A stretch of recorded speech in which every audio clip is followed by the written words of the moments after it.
सत्ता के मेन्यू में वैसे तो आज कई बड़ी खबरें हैं। 4200 करोड़ के एक्सप्रेसवे पर गड्ढों की सत्ता से भ्रष्टाचार के आरोपों वाली आग है। संसद में जबरदस्त हंगामे और सियासत वाली चिंगारियां हैं। लेकिन आज सबसे पहले उस आग की बात जो बांग्लादेश में लगी है। ये आग गुस्से की है और वजह है शेख हसीना की वो वीडियो कॉन्फ्रेंसिंग जो कल दिल्ली से हुई। लेकिन इसे लेकर बेचैनी की फ्रीक्वेंसी बांग्लादेश की सत्ता और वहां रहने वाले कट्टरपंथियों तक को दिखने लगी है। और इसका निशाना बना बांग्लादेश का एक पूर्व क्रिकेटर, नाम है शाकिब उल हसन।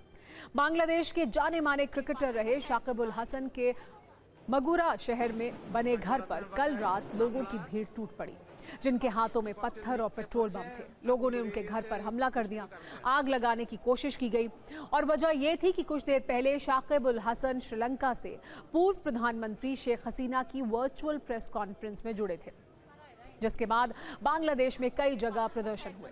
तभी कुछ हमलावर करीब 9 बजे शाकिब उल हसन के घर पहुंच गए, पत्थर फेंकने लगे। कुछ लोग कोल्ड ड्रिंक की बोतल में पेट्रोल भर कर लाए थे, जो उनके घर पर मारे गए। अब आपको वो तस्वीर भी दिखाते हैं जिसे देखने के बाद बांग्लादेश में बैठे लोग शाकिब उल हसन को लेकर गुस्से से लाल हो गए और कुछ कट्टरपंथियों ने उनके घर पर धावा बोल दिया। कल शेख हसीना ने वर्चुअल कॉन्फ्रेंस के जरिए करीब 25 मिनट का भाषण दिया था। इस दौरान शेख हसीना के बेटे सजीव वाजेद जॉय, पूर्व शिक्षा मंत्री मुहिबुल हसन चौधरी मौजूद थे, जबकि एक स्क्रीन में बांग्लादेश के पूर्व क्रिकेटर शाकिब उल हसन भी नजर आ रहे थे। हालांकि शाकिब ने पूरी कॉन्फ्रेंस में एक भी शब्द नहीं कहा, वो बस इससे जुड़े हुए थे और शेख हसीना को सुन रहे थे। बांग्लादेश में उनकी इसी तस्वीर को देखकर लोग भड़क गए।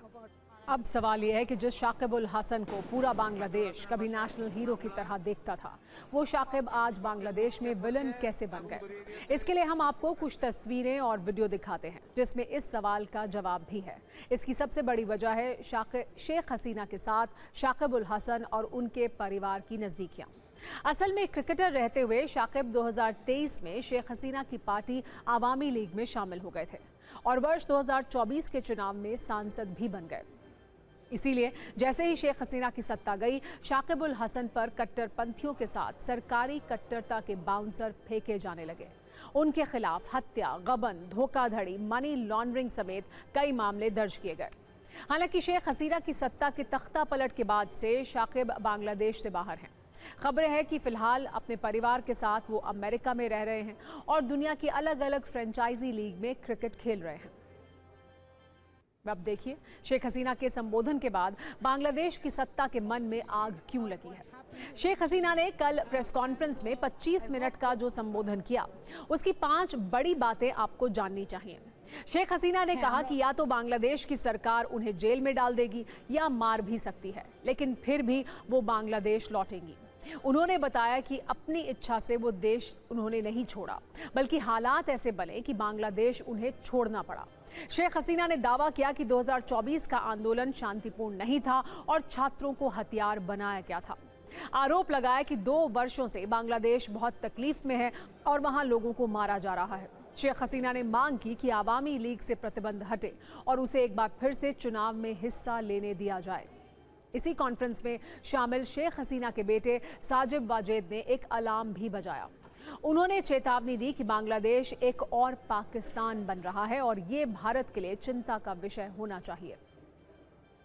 अब ये देखिए शेख हसीना की वर्चुअल कॉन्फ्रेंस के बाद बांग्लादेश सरकार क्यों नाराज है और उसने भारत को लेकर क्या कहा है। बांग्लादेश के विदेश मंत्रालय की ओर से बाकायदा इस पर बयान जारी किया गया है, जिसमें यह कहा गया है कि बांग्लादेश इस बात से आहत है कि नरसंहार के मामले में दोषी और फरार शेख हसीना को दिल्ली में मीडिया से संवाद करने दिया गया, जहां उन्होंने बांग्लादेश और उसके लोगों के खिलाफ जहरीले और भड़काऊ बयान दिए।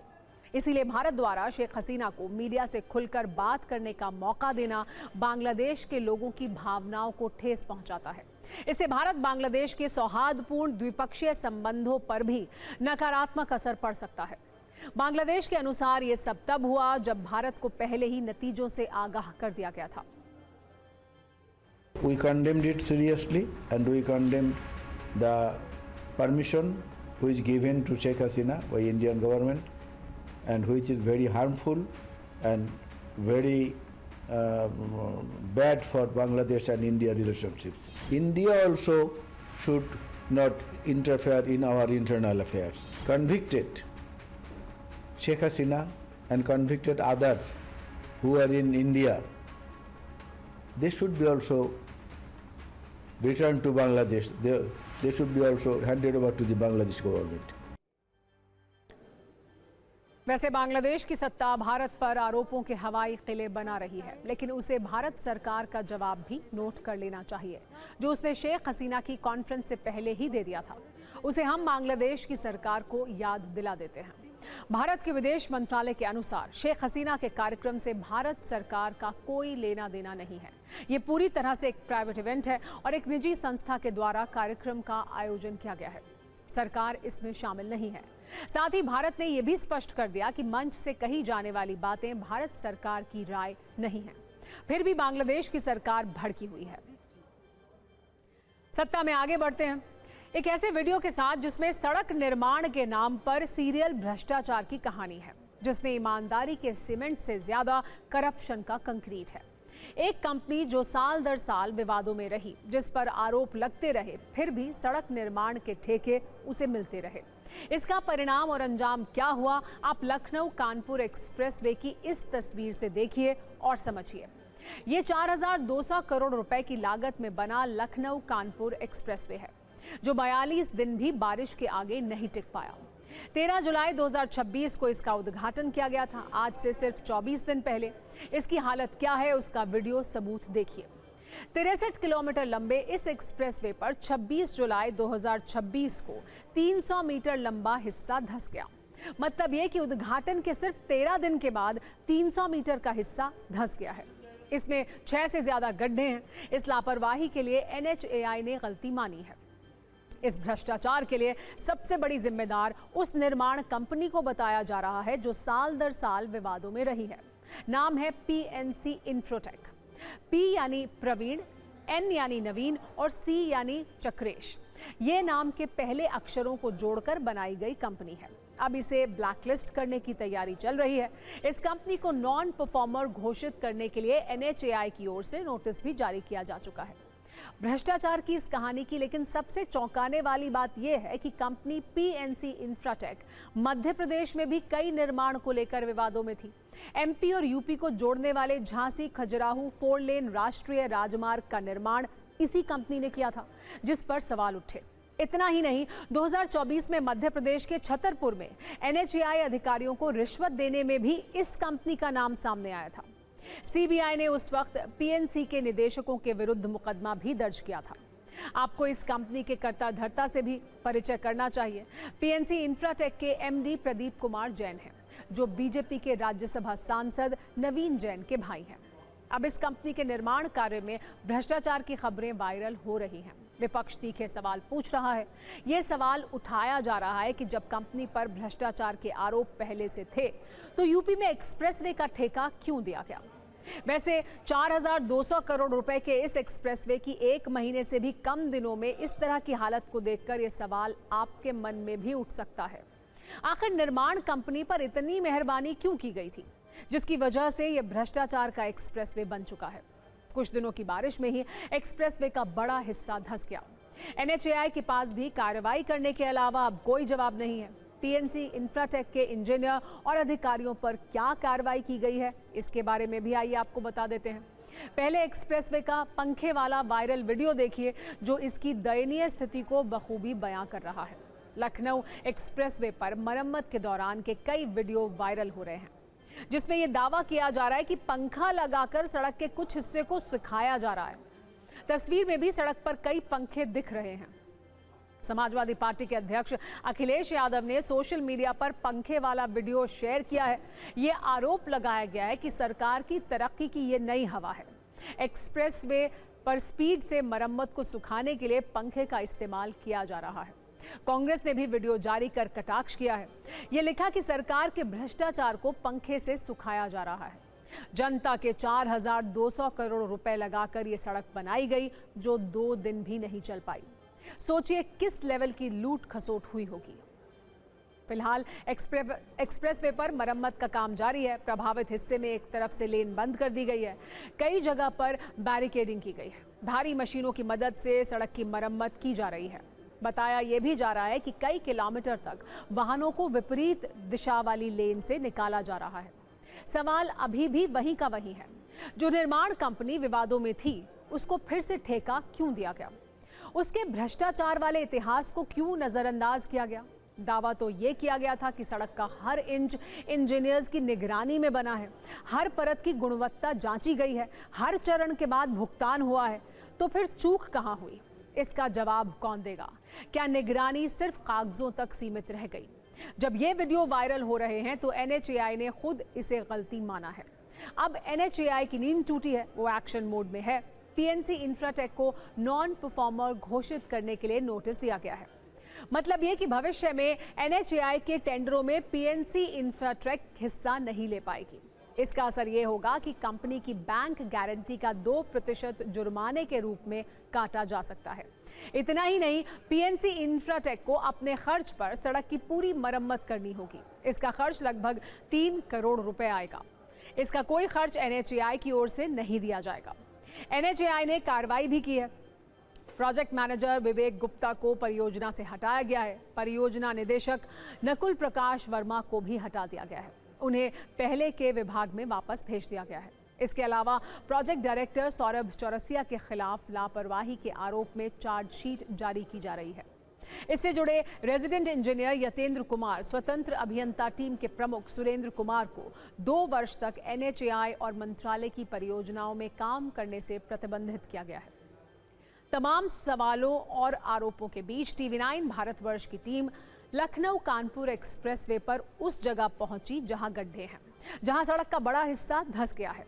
क्या है इसकी सच्चाई, आप खुद देखिए।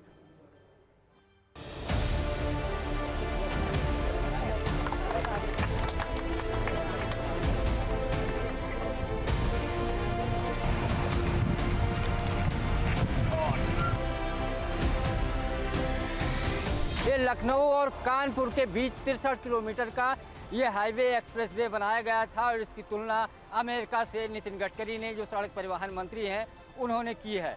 लेकिन 13 जुलाई को उद्घाटन होने के बाद 30 जुलाई से इस सड़क पे पैच आना शुरू हो गया और दोनों तरफ मिला करके करीब 80 से ज़्यादा जगह गड्ढे हुए हैं। फिलहाल ये आज सुबह गड्ढा हुआ, पैच बन गया, लंबा करीब 3 फीट का गड्ढा है। फिलहाल इस बैरिकेड करके फिलहाल इसका निर्माण दोबारा किया जा रहा है, सही किया जा रहा है। आप सड़क की ये तस्वीर देखिए, इससे पहले भी मैंने कई तस्वीरें दिखाई हैं।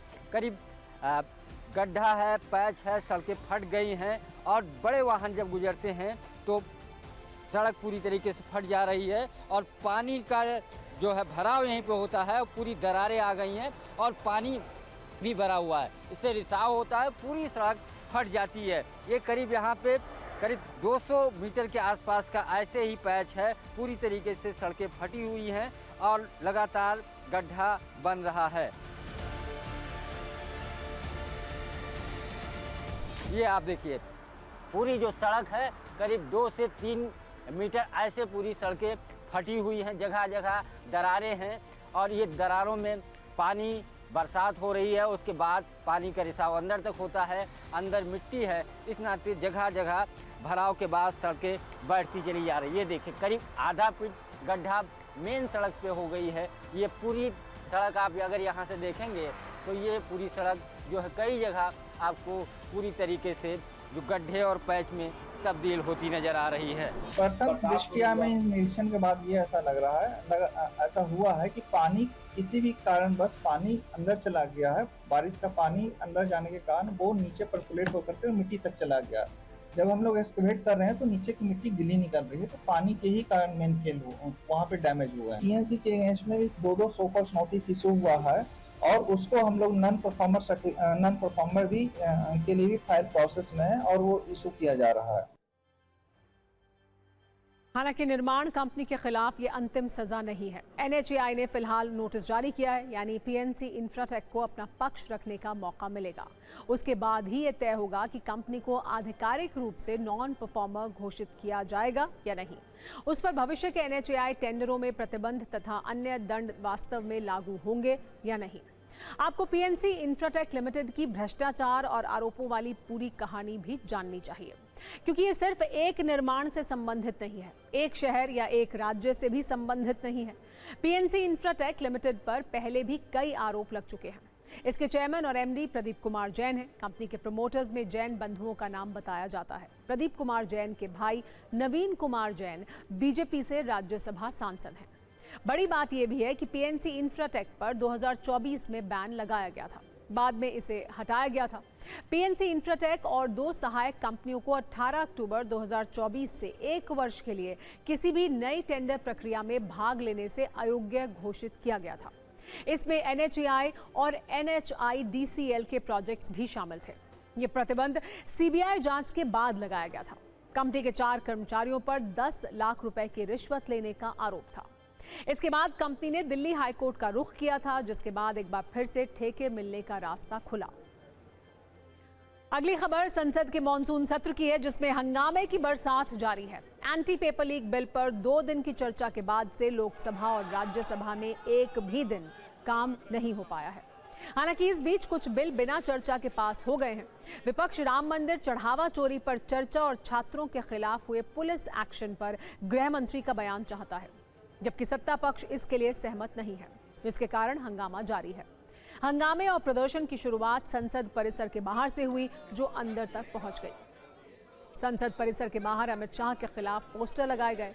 काफी बारिश हो रही थी, बावजूद इसके विपक्षी सांसदों ने संसद परिसर के बाहर अमित शाह के खिलाफ प्रदर्शन करने में कोई कमी नहीं की। कुछ सांसद इस प्रदर्शन के दौरान बारिश में भीग भी गए। लोकसभा में नेता प्रतिपक्ष राहुल गांधी और कांग्रेस महासचिव प्रियंका गांधी का एक वीडियो आज वायरल हुआ। वीडियो में दोनों नेता संसद परिसर में तेज बारिश के बीच भीगते हुए नजर आए।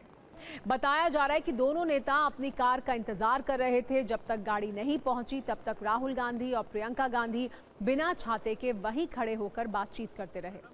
तेज बारिश के बावजूद दोनों ने वहां से हटने की बजाय इंतजार करना बेहतर समझा। इस दौरान मौजूद लोगों ने उनका वीडियो रिकॉर्ड कर लिया, जो वायरल हो गया। संसद के बाहर मूसलाधार बारिश थी तो संसद के अंदर मूसलाधार हंगामा। आज भी संसद के दोनों सदनों की शुरुआत हंगामे के साथ हुई।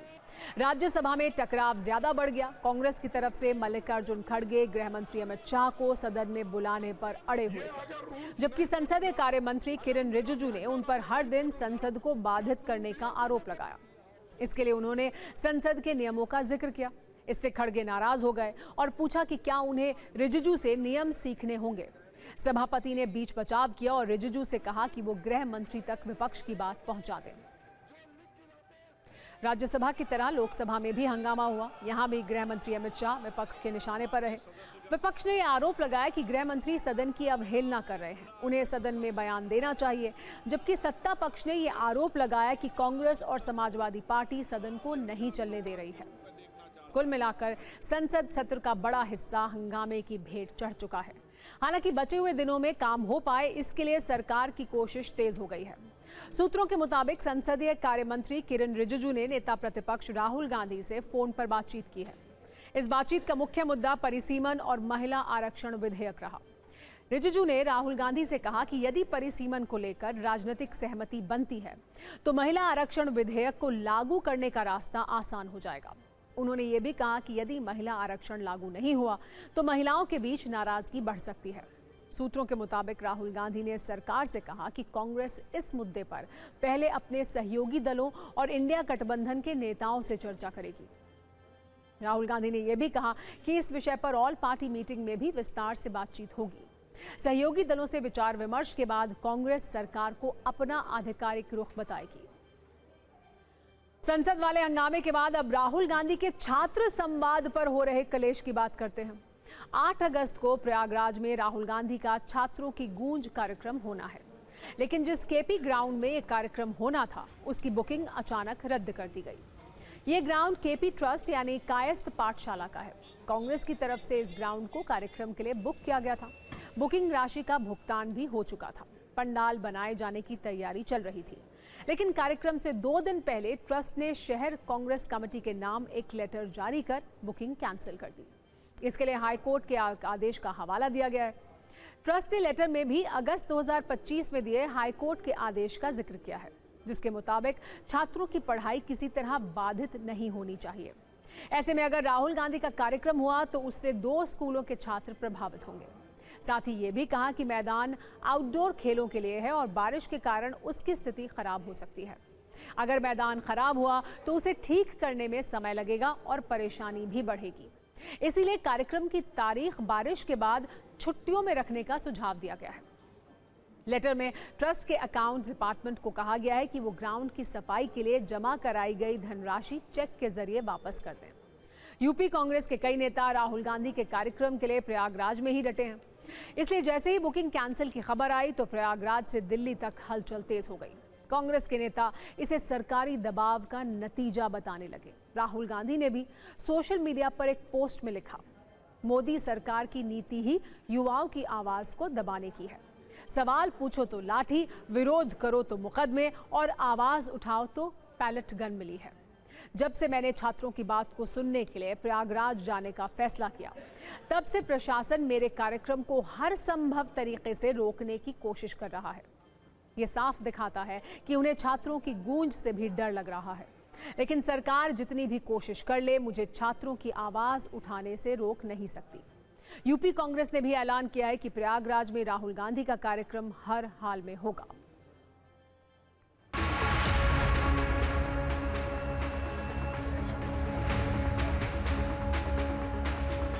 ट्रस्ट ने हाईकोर्ट के आदेश का हवाला दिया है, जिसमें हाईकोर्ट ने कहा था कि स्कूल के परिसर में इस तरह के कार्यक्रमों को नहीं किया जा सकता, क्योंकि इससे स्कूल की पढ़ाई बाधित होती है। राहुल जी का परमिशन कैंसिल कर दिया गया है प्रयागराज में जो कार्यक्रम होना था। पता नहीं किस बात से डर रहे हैं, पता नहीं किस बात से डर रहे हैं। मेरे ख्याल से तो उनसे डरने का कोई कारण नहीं है, उनसे तो बच्चे भी नहीं डरते हैं। और लेकिन खुद राहुल गांधी ने पिछले कई वर्षों से अपने आप को जिस तरीके से देश की राजनीति में स्थापित करने की कोशिश की है, उसमें जरूर विफल हुए हैं। हमको जो रसीद दी है major Ranjit Singh sports complex, जो ऑलरेडी यहाँ पे पहले से खेल कूद हो रहा है इस जगह पे, तो आपने परमिशन दिया, उस समय कोई हवाला नहीं दिया, आपने उस समय नहीं बताया, तो पहले ही नहीं देना चाहिए था। आपने दिया, इससे साबित होता है कि सरकार के दबाव में ये परमिशन निरस्त किया गया है।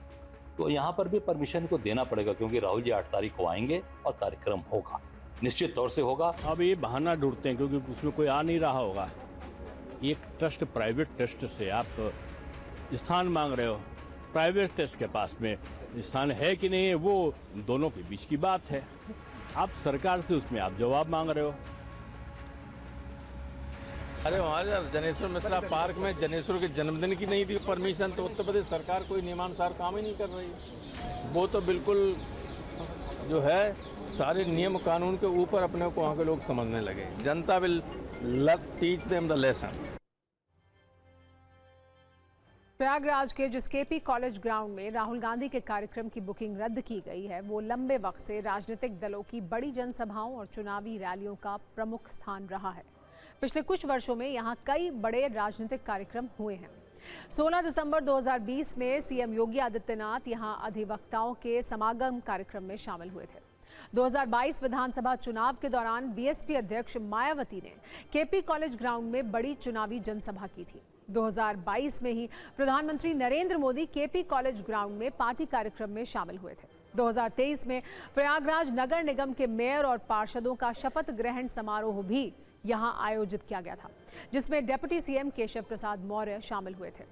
हालांकि ये सभी कार्यक्रम अगस्त 2025 से पहले के हैं। ट्रस्ट का दावा है कि राहुल के कार्यक्रम की बुकिंग हाईकोर्ट के जिस आदेश को ध्यान में रखकर कैंसिल की गई, वो अगस्त 2025 का है। सत्ता में अगली कुंजी भी सियासत से जुड़ी हुई है, जिसमें 2 राज्यों में 2 ट्रेंडिंग कीवर्ड्स हैं। पहला शब्द है सवर्ण और दूसरा है मदरसा। यूपी में अगले वर्ष चुनाव है। उससे पहले यूपी सरकार ने मदरसा कर्मचारियों के वेतन संबंधी विधेयक को वापस ले लिया है, जबकि बिहार में बांकीपुर के नतीजे के बाद बीजेपी की राजनीति सवर्णों पर शिफ्ट होती हुई दिख रही है। बांकीपुर उपचुनाव में मिले संकेत और भरत तिवारी हत्याकांड के बाद सवर्ण समाज में नाराजगी की चर्चा के बीच बिहार सरकार ने एक बड़ा फैसला लिया है। सवर्णों की शिकायतों को अब जिला स्तर पर निपटाया जाएगा। इसके लिए बिहार सरकार ने सभी 38 जिलों में नोडल ऑफिसर तैनात करने का फैसला किया है। ये सभी अधिकारी सामान्य वर्ग से होंगे। ये जिला स्तर पर जमीन विवाद और ईडब्ल्यूएस सर्टिफिकेट जैसी शिकायतों का निपटारा करेंगे। देश में ऐसा पहली बार है जब जिला स्तर पर अगड़ी जाति के लिए वरिष्ठ अधिकारियों की तैनाती हो रही है। जातीय भेदभाव और अत्याचार के शिकार लोग जिला स्तर पर इन नोडल अफसरों से संपर्क कर सकेंगे। पीड़ित की शिकायत मिलने पर ये अफसर स्थानीय थानों या प्रशासनिक अधिकारियों के साथ तालमेल बिठाएंगे। जो नोडल ऑफिसर तैनात किए जाएंगे वो राज्य प्रशासनिक सेवा के वरिष्ठ अधिकारी होंगे। इन अधिकारियों को बिहार राज्य सवर्ण आयोग 10 अगस्त को ट्रेनिंग देगा। अब तक शिकायतें राज्य सवर्ण आयोग के पास आती थी, लेकिन अब जिला स्तर पर ही समाधान का प्रयास किया जा रहा है। बिहार में सवर्ण समाज को बीजेपी और जेडीयू का कोर वोट बैंक माना जाता है, लेकिन बांकीपुर के सवर्ण बाहुल होने के बाद भी बीजेपी को वहां हार मिली।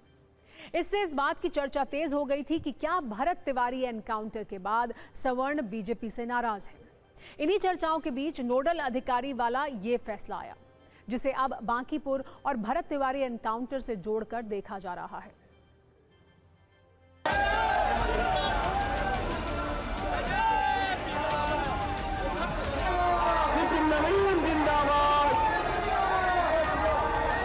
बिहार सरकार ने राज्य के सभी जिलों में सवर्णों की समस्याओं के निपटारे के लिए एक विशेष नोडल अफसर तैनात करने का फैसला लिया है। क्या ये फैसला वाकई प्रशासनिक सुधार का एक कदम है या एक राजनीतिक फैसला है, और इसको सवर्ण समाज कैसे लेता है? क्योंकि सवर्णों के लिए जो फैसला हुआ है उस पर सवर्णों से बात करना भी जरूरी है। हमारा समाज सब दिन से बीजेपी के साथ रहा है और रहेगा आगे भी, लेकिन कष्ट होगा तो हम उसकी आवाज़ उठाएंगे। ये एक अच्छी पहल है, सवर्णों को हाँ इससे काफ़ी राहत मिलेगी। स्वर्ण का जो भी समझदार जो व्यक्ति हैं वो लोग को अपनी नाराजगी पीके को जिता करके दिए हैं। शायद बीजेपी संभल गई है, संभलना फैसले लिए जा रहे हैं, लग रहा है चाहिए, संभलना तो चाहिए, नहीं तो हम लोग तो दिए झटका तभी तो दिए हैं। एक गंभीर है समस्या, हम प्रयास जरूर कर रहे हैं कि क्या क्या संभावना बनती है इनको थोड़ा समस्या को निराकरण का। तो जिसकी चर्चा आपने किया उच्च जाति के लिए जो बना है, तो हमने एक नोडल ऑफिसर की बात किया। तो जिला वाइज समस्याएं जो है उच्च जातियों की, वो बात हमारे यहाँ फिल्टर होकर आएगी। यूजीसी को लेकर थोड़ी नाराजगी थी? नहीं, नौजवानों में थोड़ी नाराजगी जरूर थी। मैं मानता हूँ कि कुछ घटनाएं इधर घटी थी जिसमें नाराजगी थी आम वोटर में, और उसका शायद हम सब प्रयास किया न्यूट्रलाइज करने का, उसमें कहीं कहीं कुछ कमी रही होगी। दुर्घटना के रूप में इस उपचुनाव को हम लोग ले सकते हैं। इसको हर चीज़ के रूप में जोड़ के नहीं देखा जाए कि सवर्ण आयोग ने ये क्या किया या सवर्ण नाराज थे, ऐसा कहीं नहीं है। सवर्णों का जितना मान सम्मान एनडीए में है वह संभवतः कोई दल न किया है और न दे पाएगा। आज आरएसएस प्रमुख मोहन भागवत ने जेन-ज़ी छात्रों से संवाद किया। भागवत ने मुंबई में आयोजित एक कार्यक्रम में 15 से 19 वर्ष की उम्र के 2000 से ज्यादा जेन-ज़ी और जेन अल्फा स्टूडेंट्स के साथ बातचीत की। इस दौरान मोहन भागवत ने कहा कि जेन-ज़ी की शिकायत सही है, शिक्षा में बहुत कुछ करने की जरूरत है, इसलिए वो जेन-ज़ी के आंदोलन को गलत नहीं मानते। उन्होंने कहा कि आज की जनरेशन सवाल का जवाब चाहती है, इसलिए जेन-ज़ी से पहले ही बात हो जानी चाहिए थी। उन्होंने छात्र आंदोलन में हुए लाठीचार्ज और पैलेट गन के इस्तेमाल पर भी अपनी बात रखी। चिल्ला रही है जेन-ज़ी ने आंदोलन नहीं करना चाहिए वगैरह, ऐसा मैं करूंगा नहीं, लेकिन कैसे करना, क्या करना डेमोक्रेसी में, इसके तरीके भी बताए हैं। अब कॉन्स्टिट्यूशन हमको जिन्होंने दिया, डॉक्टर बाबा साहब आम्बेडकर का, अगर 2 स्पीचेस हमने पढ़ लिए तो ये कैसे करना क्या करना उसका उसमें इंडिकेशन है, वो देखना चाहिए। और हम लोगों को भी ऐसा देखना चाहिए कि अगर जेन-ज़ी चिल्ला रही है तो विरोध के लिए नहीं चिल्ला रही, कुछ तकलीफ है इसलिए चिल्ला, बिल्कुल उसको ठीक करना चाहिए। एजिटेशन जो होना है वो आपके खिलाफ या मेरे खिलाफ न होकर वो सिस्टम करेक्शन के लिए होना चाहिए, करेक्ट, तब सब ठीक रहता है। हूटर बच चुका है, यानी सत्ता में आज का वक्त खत्म हो गया है। कल शाम 7 बजे आपसे एक बार फिर मुलाकात होगी। तब तक सभी न्यूज़ मित्रों से मेरी गुजारिश है कि वो सत्ता की न्यूज़ रील्स को ज़्यादा से ज़्यादा शेयर करें और फिलहाल मुझे दें इजाज़त।